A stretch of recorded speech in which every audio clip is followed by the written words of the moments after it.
بسم اللہ الرحمن الرحیم۔ یخادعون، وہ دھوکہ دیتے ہیں یا وہ دھوکہ دینا چاہتے ہیں، اللہ، اللہ کو، وہ اور الذین، ان لوگوں کو جو آمنو، ایمان لائے ہیں، وہ اور ما، نہیں، یخدعون، وہ دھوکہ دیتے، الا، مگر، انفسہم، انفسا، جانوں کو، ہم، اپنی، انفسہم، اپنی ہی جانوں کو، وہ اور ما، نہیں، یشعرون، وہ شعور رکھتے۔ یخادعون اللہ والذین آمنوا، یہ لوگ اللہ کو دھوکہ دیتے ہیں، یہ لوگ اللہ اور ایمان والوں کو دھوکہ دیتے ہیں، لیکن در حقیقت وما یخدعون الا انفسہم، در حقیقت نحمدہ و نصلی علی رسولہ الکریم۔ آیت مبارکہ ہے یخادعون اللہ، وہ لوگ دھوکہ دیتے ہیں اللہ کو۔ اب پہلی بات تو یہ ہے کہ تھوڑا سا ایک بہن نے ریکویسٹ کی تھی کہ یہ بھی بتا دیے کریں صیغے وغیرہ، تو یہ جمع مذکر غائب کا صیغہ ہے، اور اس کے علاوہ یہ مضارع کا صیغہ ہے۔ مضارع کے صیغہ کا مطلب یہ ہوتا ہے کہ جو حال اور مستقبل دونوں کو ڈیفائن کر رہا ہوتا ہے۔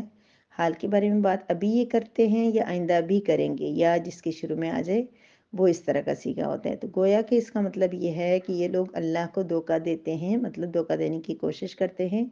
نبی کریم صلی اللہ علیہ وسلم کے دور میں بھی اور بعد میں بھی ایسا کرتے رہیں گے۔ اس کا مطلب کیا ہے کہ آج کے دور میں بھی ایسا ہو سکتا ہے، آج بھی منافقین، عقیدے کے منافقین، عملی منافقین تو ہیں ہی، عقلی منافقین بھی موجود ہوں گے کہیں نہ کہیں، اور یہ دھوکہ دیتے ہیں اللہ کو، والذین، اور ان لوگوں کو، آمنو، جو ایمان لائے، جمع کا صیغہ ہے، سارے کے سارے جو ایمان والے ہیں، یعنی صحابہ کرام اس دور میں یا آج کے دور میں اگر مسلمانوں کو دھوکہ دیتے ہیں تو۔ اچھا، سوال یہ پیدا ہوتا ہے کہ کیا اللہ کو دھوکہ دیا جا سکتا ہے؟ تو یہی بات وہاں آگے کہی گئی ہے کہ وہ اپنی دانست میں، اپنے خیال میں، اپنی سمجھ کے مطابق وہ دھوکہ دے رہے ہیں اللہ کو۔ اچھا، دھوکہ دینے کا مطلب کیا ہے کہ جو منافقین تھے نا، جن کی بات آج کل چل رہی ہے، گزشتہ آیات میں بھی جن کا ذکر ہوا تھا، یہ جب نبی کریم صلی اللہ علیہ وسلم اور صحابہ کے پاس بیٹھتے تھے تو کہتے تھے کہ ہم ایمان لائے ہیں، جیسے کہ آپ آئندہ آیت میں پڑھیں گے، تو وہاں جا کے کہتے تھے ہم تو ان کو دھوکہ دے رہے ہیں۔ تو یہی بات یہاں بیان کی جا رہی ہے کہ وہ یہ سمجھتے ہیں کہ ہم اللہ کو دھوکہ دے رہے ہیں، کیونکہ جب وہ یہ کہتے تھے کہ ہم مسلمان ہیں تو نبی کریم صلی اللہ علیہ وسلم ان کے ساتھ مسلمانوں جیسا سلوک کرتے تھے، کچھ بھی نہیں کہتے تھے، جنگ میں، امن میں، مساجد میں آنے میں، مشورے میں، ہر چیز میں ان کو شامل فرماتے تھے۔ اس طرح صحابہ کا رویہ بھی ان کے ساتھ اچھا تھا، تو وہ یہ سمجھ رہے تھے کہ ہم نے ان کو دھوکہ دے دیا۔ دھوکے کا مطلب آپ کو پتہ ہے کہ فریب دینا، اور کسی کو جو یہ سمجھ کچھ رہا ہو اور آپ کر کچھ رہے ہو۔ تو ہوتا ہے نا، سامنے کوئی لڑائی کرتا ہے، جھگڑا کرتا ہے، وہ تو نظر آتا ہے، لیکن دھوکہ یہ ہوتا ہے کہ وہ سمجھ رہا ہو کہ یہ آپ کا دوست ہے، لیکن حقیقت میں وہ آپ کا دشمن ہوتا ہے۔ تو وہ یہ سمجھ رہے تھے کہ ہم نے ان کو بیوقوف بنا دیا، صحابہ کو، نبی کریم صلی اللہ علیہ وسلم کو، یہ دھوکے میں آ گئے، ان کو بات پتہ ہی نہیں چلی کہ ہم اندر سے کتنے بڑے وہ ہیں۔ تو اللہ تعالیٰ یہ بات فرما رہے ہیں کہ وہ اپنے خیال میں دھوکہ دے رہے ہیں، لیکن در حقیقت وہ اللہ کو دھوکہ نہیں دے سکتے، صحابہ کو بھی دھوکہ نہیں دے رہے، وہ تو اپنی جانوں کو دھوکہ دے رہے ہیں۔ کیوں کہ یہ جو ان کی کنڈیشن ہے کہ وہ اللہ پر ایمان کا دعویٰ کر رہے ہیں، لیکن حقیقت میں انہوں نے ایمان قبول نہیں کیا ہوا ہے، اور وقتی مفاد کے لیے عارضی طور پر انہوں نے اس چیز کو قبول کیا ہوا ہے۔ تو چونکہ ایمان لے آتے تو دنیا اور آخرت کی سرخروئی اور کامیابی ان کے مل جاتی، تو اب ظاہر دنیا میں تو کچھ عرصہ یہ اس طرح امن میں رہیں گے، پھر اللہ ان کے ظاہر کر دیں گے اور ان کو خواری ہوگی، لیکن آخرت کی ہمیشہ کی زندگی کو بھی یہ لوگ اس کا بھی نقصان اٹھائیں گے۔ تو گویا ہی اپنے آپ کو دھوکہ دے رہے ہیں، کیونکہ اس کا نقصان کس کو ہوگا؟ ان کی ذات کو ہوگا، اور یہ خود کو بیوقوف بنا رہے ہیں کہ یہ اللہ اور اس کے رسول کو دھوکہ دے سکیں گے۔ تو ایسا نہیں ہے، اللہ اور اس کے رسول ان کے اور صحابہ کرام ان کے دھوکے میں نہیں آ سکتے۔ وما یشعرون، اس کا شعور نہیں ہے، وہ سمجھ نہیں رکھتے اس بات کی، ان کو یہ پتہ نہیں ہے کہ وہ ایسا کرے، وہ اپنی دانست میں، اپنی سمجھ کے مطابق وہ اللہ اور اس کے نبی کو، صحابہ کو، مسلمانوں کو دھوکہ دے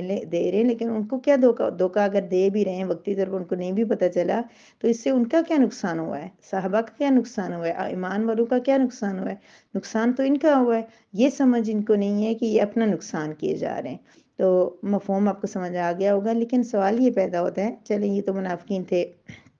ان کے بارے میں ہم بہت سارے ڈیٹیل میں قرآن پاک ابھی ہم نے شروع کیا تو بہت تفصیل سے ان کے حالات، واقعات، سب کچھ پڑھیں گے۔ تو سوال یہ پیدا ہوتا ہے کہ کیا آج بھی ایسے منافقین ہیں؟ اچھا، اس وقت آج جیسے کہ بتایا گیا، آپ ہی جان نے تفصیل سے بتایا کہ ایک عملی اور ایک عقیدے کا منافق ہوتا ہے اور ایک عملی منافق ہوتا ہے۔ تو عملی منافق تو بہت سارے ہیں، یعنی کہ ایمان ہے، اللہ پہ یقین بھی ہے، مسلمان بھی ہیں، لیکن اعمال ہمارے جو ہے وہ ایمان کے منافی ہیں، ایمان کے مطابق نہیں ہے۔ جیسے ہمارا ایمان تھا، ایمان کے جو تقاضے تھے، نبی کریم صلی اللہ علیہ وسلم کی امتی ہونے کا جو حق تھا، اس میں سے کچھ بھی ادا نہیں ہو رہا، تو عملی منافق ہیں۔ لیکن عقیدے کا اور عقلی منافق بھی ہمارے درمیان موجود ہوں گے، لیکن ہم انہیں جانتے نہیں ہیں، کیونکہ ہمارے پاس وحی تو آتی نہیں ہے کہ اللہ تبارک و تعالیٰ ہمیں وحی کے ذریعے بتائیں گے۔ تو چونکہ یہ مضارع کا صیغہ ہے اور اس کا مطلب یہ کہ ہمیشہ ایسے لوگ دنیا میں ہوں گے، لیکن چونکہ معاشرے کے اندر جو ہے وہ مسلمان جب معاشرہ بن جائے، اللہ کا شکر ہے جہاں مسلمانوں کی اکثریت ہو، تو وہاں پہ اگر کسی کے دل میں ایمان نہیں گھسا ہوا، جو شخص اللہ اور اس کے رسول پہ، آخرت پہ یقین نہیں رکھتا، تو وہ ہمیں نظر نہیں آئے گا، ہمیں پتہ نہیں چلے گا اس کے بارے میں۔ اور یہ اللہ کی طرف سے ہے کہ ہم لوگ اپنے اس میں ہی پڑے رہیں کہ مسلمان اور مسلمان کا طریقہ اس کے ساتھ اختیار کریں، لیکن حقیقت میں وہ منافق ہی ہوگا اور عملی منافق، عقلی منافق ہوگا۔ تو اللہ تبارک و تعالی ہمیں اس سے پناہ دیں، کیونکہ جب ہمارے اعمال ہمارے ایمان کا ساتھ دیں گے تو تبھی ہی ہم پکے مسلمان ہوں گے، ہم منافقت سے بچ سکتے ہیں۔ کیوں کہ اعمال اور عقیدے کا ایک ہونا ضروری ہے۔ اگر عقیدہ ہمارا ہے کہ اللہ ہمارے ہیں، ہم اللہ کو مانتے ہیں، اللہ صرف ایک ہیں، تو اللہ ایک ہیں، تو ان کے ساتھ ہم کسی طرح کی بھی کسی کو شریک نہیں ٹھہرا سکتے۔ نہ اللہ تعالیٰ کی ذات کے اندر ہم کسی کو شریک ٹھہرا سکتے ہیں، نہ اللہ کی صفات کے اندر کسی کو شریک ٹھہرا سکتے ہیں۔ نبی کریم صلی اللہ علیہ وسلم کو ہم اللہ کے آخری اور رسول مانتے ہیں اور ان کی اطاعت کو ہم ضروری قرار دیتے ہیں، تو ہمیں ان کی سنتوں کو، ان کے بتائے ہوئے طریقے کو، ان کی بتائی ہوئی ہر چیز کو، جس چیز سے حضرت محمد صلی اللہ علیہ وسلم نے منع فرمایا ہے، جس چیز سے اللہ تبارک و تعالیٰ نے منع فرمایا ہے، ہمیں اس سے بچنا ہوگا، تو ہم اس منافقت سے پھر بچ سکتے ہیں۔ منافق کی بہت ساری اقسام بھی آتی ہیں، ہمارے ہاں یہ لفظ بہت زیادہ استعمال بھی ہوتا ہے۔ ذرا سا کوئی جو ہے نا دو طرح کا رویہ اختیار کر لے تو ہم کہتے ہیں فلاں منافق ہے،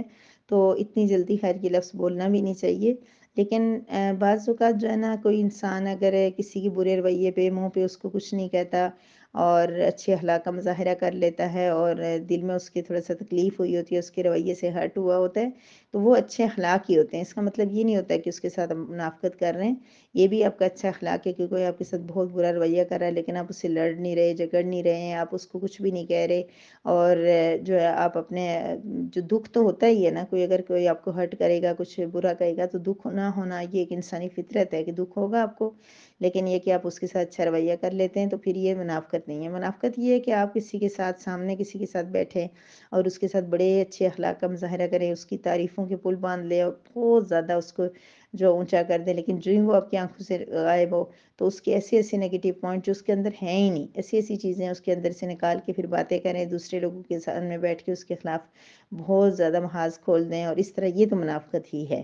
ٹھیک ہے، یہ منافقت ہے، کسی نے آپ کو ہرٹ کی ہے، آپ اس کے ساتھ اچھے اخلاق کا مظاہرہ کر رہے ہیں، دل میں آپ کو افسوس ہے، دکھ ہے، جتنا آپ ظاہر سے اس کے ساتھ اخلاق پیش آ رہے ہیں، اتنا آپ کے دل میں اس کے لیے محبت نہیں ہے، تو میرے خیال میں یہ اتنا بڑی منافقت نہیں ہے، کیونکہ اس میں یہ کہ آپ کے اچھے اخلاق ہیں، آپ برے رویے کے باوجود اپنا رویہ اچھا رکھ رہے ہیں، لیکن آپ اس کے سامنے اتنا زیادہ بن رہے ہیں کہ بالکل وہ سمجھ رہے ہیں کہ آپ سے زیادہ اس کا دوست کوئی نہیں ہے، آپ سے زیادہ کوئی اس کو پسند نہیں کرتا، لیکن جو ہی وہ آپ کے سامنے سے ہٹتا ہے، آپ پھر اس کے بہت زیادہ خلاف ہو جاتے ہیں، آپ کو اس کا کوئی پازیٹیو پوائنٹ نظر ہی نہیں آتا، اور اس کے بالکل برعکس جو آپ اس کے بہت زیادہ خلاف ہو جاتے ہیں، تو یہ تو منافقت ہی ہے۔ ایسا کرنے سے ہمیں پرہیز کرنا ہوگا۔ اگر کسی کے سامنے ہم اس کے ساتھ لڑائی نہیں کرتے، وہ جتنا برا ہے، اس نے جتنا ہمیں ہرٹ کیا، جتنی تکلیف دی ہے، ہم نے پیچھے بھی کم از کم اس کے خلاف بات نہیں کرنی، اس کے خلاف زیادہ کیا کم کیا بات ہی نہیں کرنی، اس کے خلاف رویہ نہیں کرنا،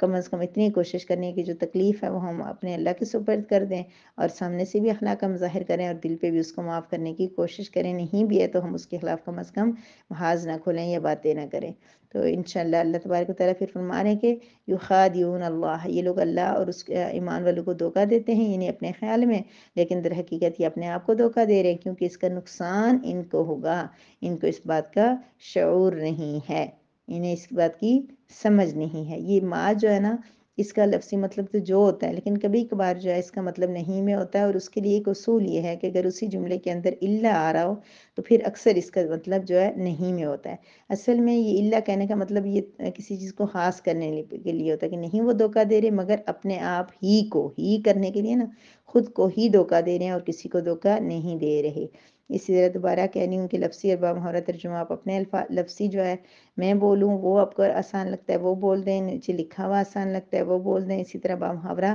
جو ہے میں بولتی ہوں اس کو بھی یاد کر سکتے ہیں اور یہاں لکھا ہوا بھی کر سکتے ہیں، ان میں کوئی فرق نہیں ہے، جو آپ کو اچھا لگے جو آسان لگے آپ تیار کریں۔ اللہ تبارک و تعالیٰ آپ سب کو اپنے دین کے لیے بہت زیادہ قبول فرمائے، عمل کرنے کی توفیق عطا فرمائے، اور ہم سب کو اللہ تعالیٰ استقامت کے ساتھ جڑے رہنے کی توفیق عطا فرمائے اور اس کا حق ادا کرنے کی توفیق عطا فرمائے۔ وما علینا الا البلاغ۔